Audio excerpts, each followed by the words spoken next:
Hello दोस्तों, आपके अपने YouTube चैनल एग्जाम फास्ट में स्वागत है। मैं संदीप सर। आज आप लोगों को जो है राज्यसभा के बारे में बतलाऊंगा। इससे पहले वीडियो लोकसभा के बारे में थी। राज्यसभा एक उच्च सदन के रूप में गठित किया गया था और इस सदन को सबसे पहले 1919 अधिनियम के तहत दोनों सदनों मतलब द्विसदनीय पद्धति भारत में लाई गई थी, गठित किया गया था। अब बात करते हैं राज्यसभा में जो चुनाव किया जाता है वो अप्रत्यक्ष चुनाव कराया जाता है और राज्यसभा के जो सदस्य हैं राज्यों से चुने जाते हैं और यहाँ पर अनुच्छेद 80 के तहत जो है राज्यसभा का गठन किया जाता है। हमारे मूल संविधान में ये बातें रखी गई थी। जो राज्यसभा के पास सीटों की संख्या 245 है और राज्यसभा के जो सदस्यों का कार्यकाल होता है वो 6 साल होता है और प्रत्येक 2 वर्ष पर 1/3 सदस्य आते हैं और उतने ही सेवानिवृत्त कर दिए जाते हैं।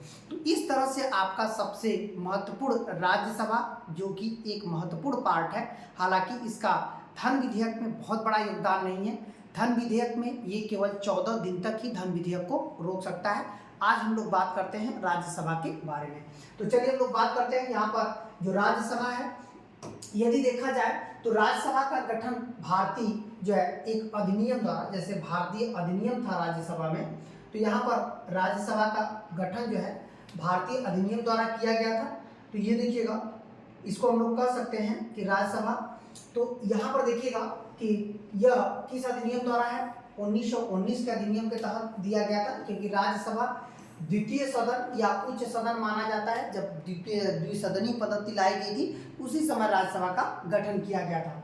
बात करते हैं अनुच्छेद 80 के तहत हमारा राज्यसभा गठित किया गया है।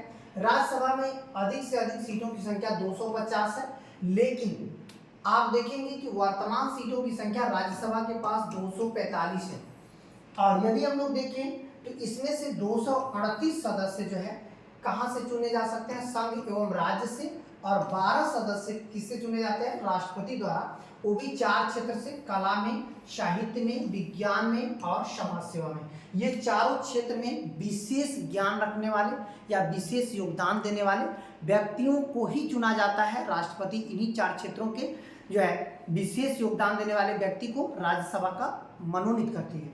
अब बात करते हैं, यहाँ पर मनोनीत करता है, यह सदन भंग नहीं किया जा सकता और ना ही इसे समाप्त किया जा सकता है। याद रखिएगा, ना ही भंग होगा ना समाप्त होगा, क्योंकि इस सदन का कार्यकाल जो है 6 वर्ष होता है और 2 वर्ष पर जो है 1/3 सदस्य क्या होते हैं, सेवानिवृत्त होते हैं और उतने ही सदस्य अपने पद को धारण कर लेते हैं।